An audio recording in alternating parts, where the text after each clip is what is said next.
Hello friends, welcome to my YouTube channel. Friends, आज हम mechanics का एक क्वेश्चन करने वाले हैं जो एग्ज़ाम पॉइंट ऑफ व्यू से काफ़ी इंपॉर्टेंट है। अक्सर ऐसे क्वेश्चन एग्ज़ाम में आते रहते हैं। तो आइए देखते हैं क्या है क्वेश्चन। क्वेश्चन है, find the Lagrange's equation of motion of a simple pendulum.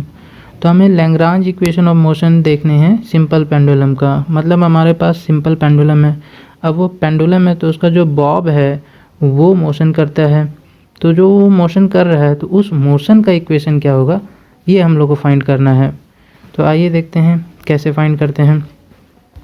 तो सबसे पहले हम लोग फिगर देख लेते हैं कि ये फिगर कैसे दिया हुआ है। तो सबसे पहले देखिए, एक हमारे पास एक पेंडुलम है और ये बॉब यहाँ पे लटक रहा है और इस बॉब का मास m है और ये जो स्ट्रिंग है इस स्ट्रिंग का लेंथ l दिया है। अब ये जो पेंडुलम है ये मोशन करेगा तो ये टू एंड फ्रो मोशन करता है, मतलब एक बार ये इधर जाएगा या इधर जाएगा। तो ये टू और फ्रो मोशन कहते हैं इसको। तो ये सिंपल पेंडुलम का आप फिगर देख सकते हैं और यहाँ पे ये थीटा है। मतलब जब भी अगर ये बॉब मोशन करता है तो इधर जाए या फिर इधर जाए, टू और फ्रो मोशन करेगा तो इसके केवल थीटा में चेंजेस आएगा। इसके लेंथ स्ट्रिंग का जो लेंथ है उसमें कोई चेंजेस नहीं आएगा और इसका जो मास दिया है ये भी फिक्स्ड रहेगा। चलिए आते हैं इसके प्रूफ में। let there is a simple pendulum as given in the figure having the mass of a string is L and mass of the bob is M। देखिए, जैसा कि फिगर में हमने देखा है सिंपल पेंडुलम बना हुआ है और उसका लेंथ, स्ट्रिंग का लेंथ L मान लेते हैं और बॉब का मास M दिया है। तो इस केस में सबसे पहले हमें काइनेटिक एनर्जी निकालने हैं। तो जैसा कि हमने बचपन में पढ़ा है, काइनेटिक एनर्जी का फॉर्मूला क्या होता है? काइनेटिक एनर्जी का फॉर्मूला होता है half M V square. Kinetic energy का हम लोग क्लास 9-10 में पढ़ के आए हैं, उसी का यूज़ करने वाले यहाँ पे। तो देखिए, अब जो यहाँ पे हम लोग काइनेटिक एनर्जी का जो सिंबल है वो टी से यूज़ कर रहे हैं। Kinetic energy equal to half of M V square. तो half of M V square, यहाँ पे एम तो ठीक है वही रहेगा, पर यहाँ जो वेलोसिटी है वो वेलोसिटी देखिए ये एल थीटा डॉट हो जाएगा। अब ये कैसे होता है ये मैं आपको एक्सप्लेन करता हूँ। जैसे देखिए, हमें ये पता है कि अगर यहाँ पे ये थीटा रहता है तो यहाँ पे जो डिस्प्लेसमेंट होगा वो ये वाला डिस्प्लेसमेंट हो रहा है। मतलब रुकिए एक सेकेंड, मैं फिगर में आपको बताता हूँ। जैसे कि हम यहाँ से देख सकते हैं कि ये लेंथ, इसका स्ट्रिंग का लेंथ L दिया है और ये जो है ये थीटा है। तो अगर हम ये चाहते हैं कि यहाँ से यहाँ तक का डिस्प्लेसमेंट कैसे हुआ, यहाँ से यहाँ तक का हम डिस्टेंस निकालना चाहें तो कैसे करेंगे? तो डिस्टेंस, जैसा कि हमने ट्रिग्नोमेट्री में पढ़ा है कि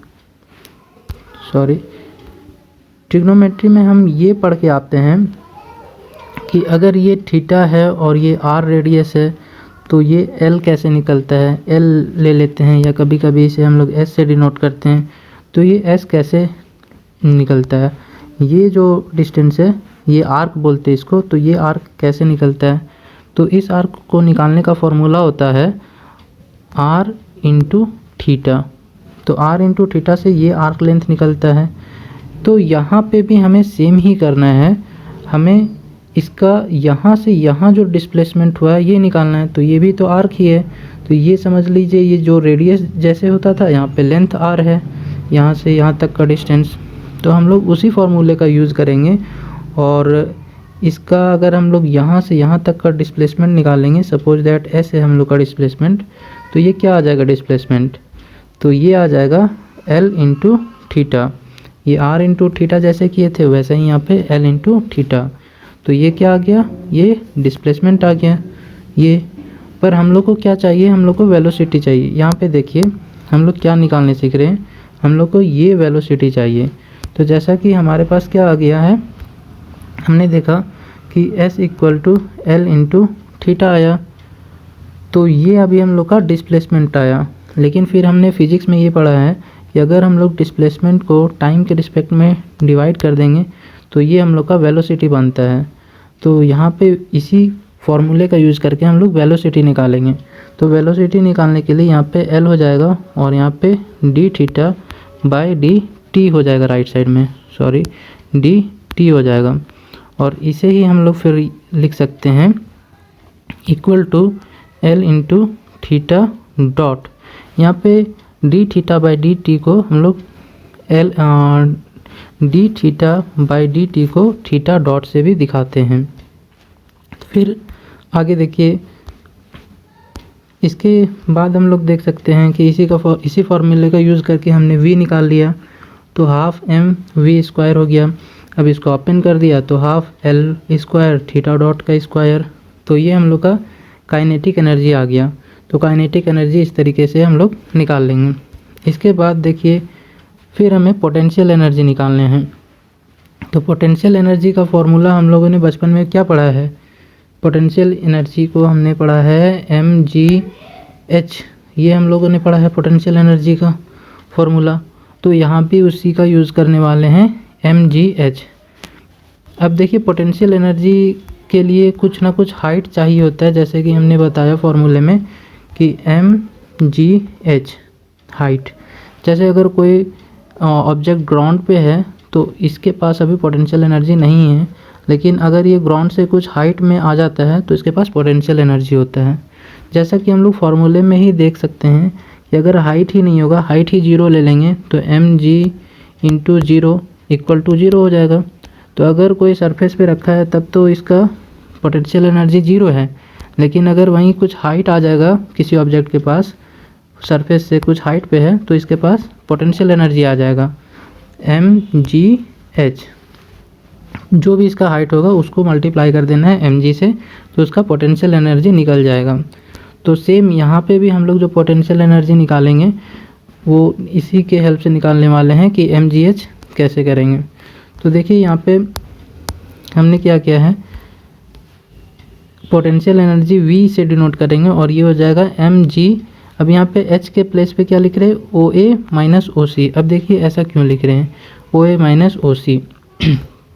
हमने यूज़ किया v equal to mg OA minus OC। तो यहाँ पे OA माइनस OC कैसे आया? तो देखिए, OA क्या है, OA ये हो गया, और OC क्या है, OC ये हो गया, सॉरी। तो पोटेंशियल एनर्जी निकालने के लिए हमें क्या चाहिए, v इक्वल टू mgh। यहाँ पे कुछ ना कुछ हाइट चाहिए, तो यहाँ पे जो हाइट होगा वो हम क्या कर रहे हैं, वो हाइट हम लोग ये हाइट कंसीडर कर रहे हैं AC। अब ये AC क्यों हाइट कंसीडर कर रहे हैं ये हम अभी बताते हैं। पहले हम लोग ये देखेंगे कि अगर हम लोग mgh के प्लेस पे हम लोग को क्या चाहिए, AC। ये हाइट है AC। अब ये AC को कैसे लिखेंगे, ये देखिए। अब इसी AC को हम लोग ऐसे लिख सकते हैं क्या, AC को हम लोग लिखेंगे OA minus OC। OA minus OC कर देंगे तो हम लोग का ये AC आ जाएगा। तो देखिए, हम लोग हाइट ये ही क्यों मान रहे हैं, हाइट ये क्यों नहीं मान रहे हैं?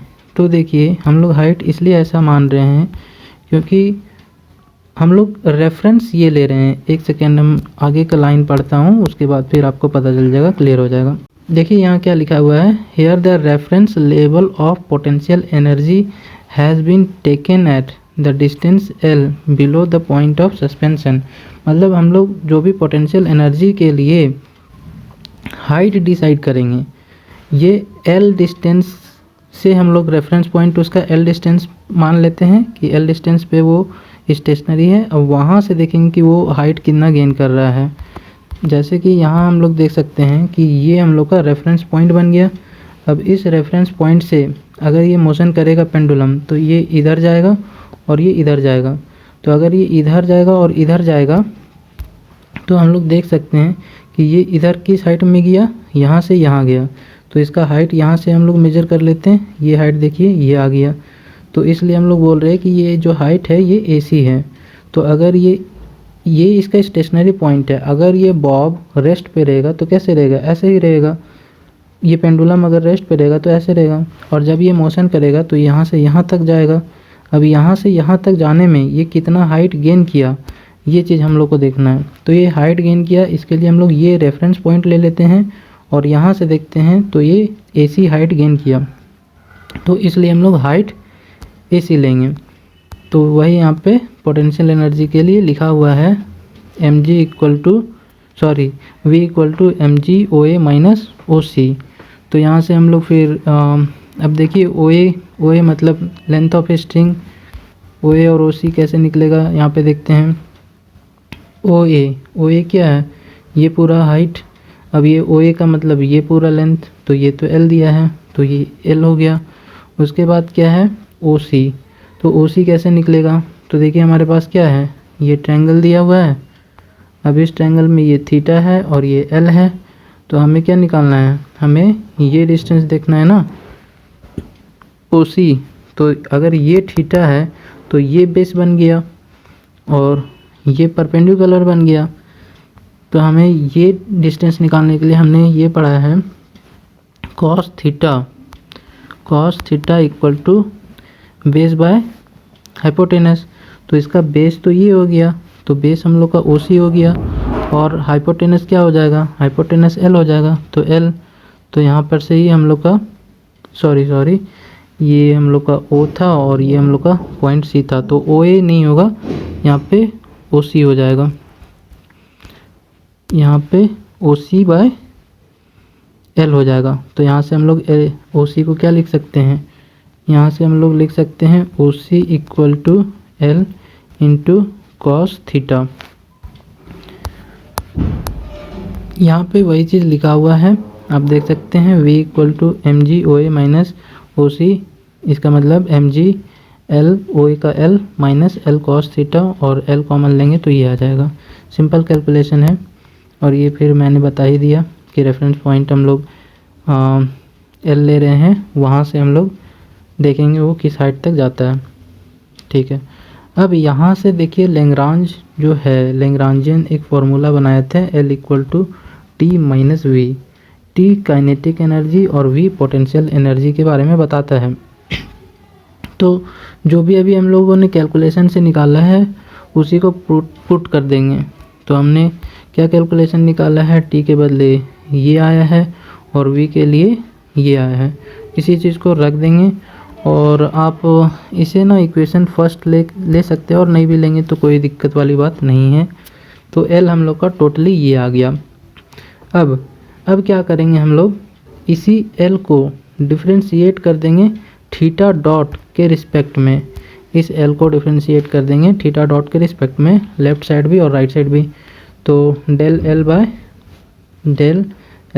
डेल थीटा डॉट के रिस्पेक्ट में,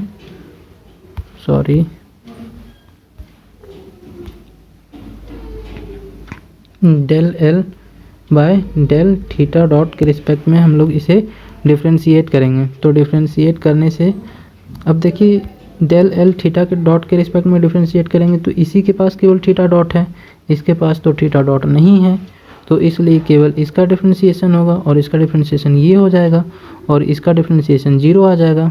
तो हम लोग के पास ये आ गया। ठीक है, उसके बाद इसी L को डिफ्रेंशिएट कर देंगे थीटा के रिस्पेक्ट में। पहले देखिए, पहले थीटा डॉट के रिस्पेक्ट में हमने डिफ्रेंशिएट किया था और अब थीटा के रिस्पेक्ट में डिफ्रेंशिएट करेंगे। तो अगर हमने थीटा डॉट के रिस्पेक्ट में किया था तो इसमें थीटा डॉट था, तो इसका डिफ्रेंशिएशन ये हो गया था और ये वाला 0 हो गया था। सेम इसी तरीके से अगर हम लोग केवल इसको L को थीटा के रिस्पेक्ट में डिफ्रेंशिएट करेंगे तो इसमें थीटा का टर्म नहीं है, थीटा डॉट का टर्म है, तो ये 0 आ जाएगा और थीटा इसमें है केवल यहाँ पे, तो इसका डिफ्रेंशिएशन हो जाएगा। तो ये कितना आ जाएगा, mgl 0 माइनस और ये minus minus plus sine theta हो जाएगा और ये बाहर में जो माइनस है वो रहेगा ही। तो फाइनली हम लोग का del L by del theta ये आ गया।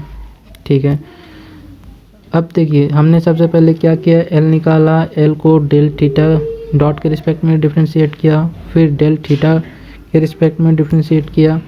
अब क्या कर रहे हैं, अब जो हम लोग का ये टर्म आया था del L by del theta dot, इसका डिफ्रेंशिएशन टी के रिस्पेक्ट में हम लोग डिफ्रेंशिएट कर रहे हैं डी बाई डी टी। तो दोनों साइड करेंगे डी बाई डी टी, तो देखिए क्या आएगा डी बाई डी टी। तो यहाँ पे देख सकते हैं हम लोग m कांस्टेंट है, l कांस्टेंट है। अब कांस्टेंट है तो ये दोनों बाहर आ जाएगा, तो ये आ जाएगा m l स्क्वायर, और थीटा है जो मोशन करने से चेंज हो रहा है सॉरी, तो केवल इसका डिफ्रेंशिएशन होगा। तो ये आ जाएगा D theta dot by D T. तो अगर हम लोग इसका डिफ्रेंशिएशन करेंगे तो ये पहले से डॉट में है, मतलब सॉरी डी थीटा डॉट है, तो अब ये थीटा डबल डॉट हो जाएगा, और हम लोग इसका डिफ्रेंशिएशन ये लिख सकते हैं M L square theta double dot. ठीक है,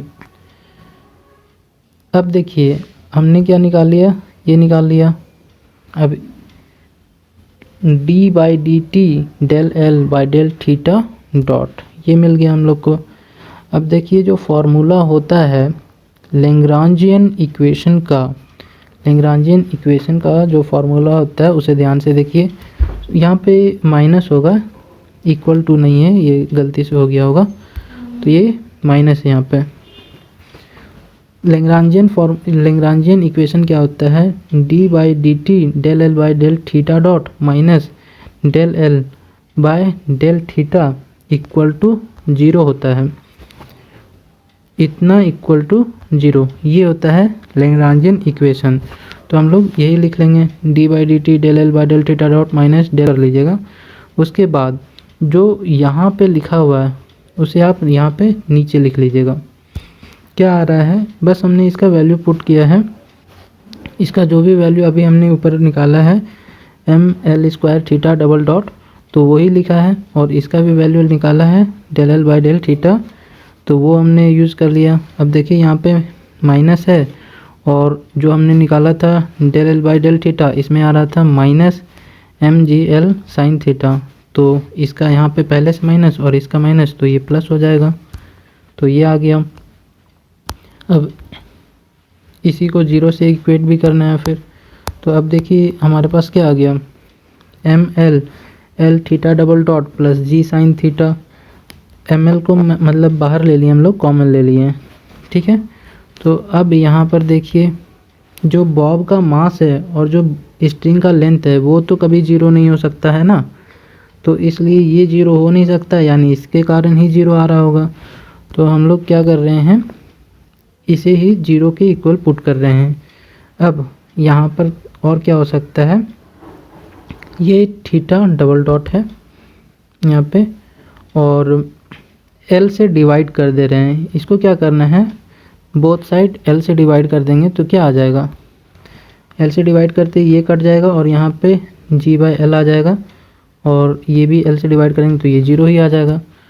तो नेक्स्ट स्टेप हम लोग का ये आ गया, theta double dot plus G by L sine theta equal to 0। ठीक है, अब देखिए ये हम लोग जानते हैं कि अगर साइन थीटा में थीटा बहुत ही स्मॉल है, मतलब अगर थीटा को एम्पलीट्यूड बोलते हैं, तो अगर एम्पलीट्यूड बहुत स्मॉल है तब हम लोग साइन थीटा को थीटा ही लिख सकते हैं। तो इसलिए हमने क्या किया, साइन थीटा को थीटा ही लिख लेना है, और हम लोग का जो इक्वेशन अब बन जाएगा theta double dot plus G by L into sine theta के प्लेस पे केवल थीटा लिख लेंगे, और इक्वल टू जो 0 था राइट साइड में वो, तो ये हम लोग का रिक्वायर्ड इक्वेशन मिल जाएगा। ये हम लोग का इक्वेशन ऑफ मोशन हो जाएगा इन लैग्रांज इक्वेशन, मतलब ये हम लोग का Lagrange equation of motion of simple pendulum निकल गया, और यही इसका मेन फार्मूला है। और इसे आप याद कर लीजिए, और अगर कहीं समझ में नहीं आया तो प्लीज़ कमेंट करें, और thanks for watching, thank you.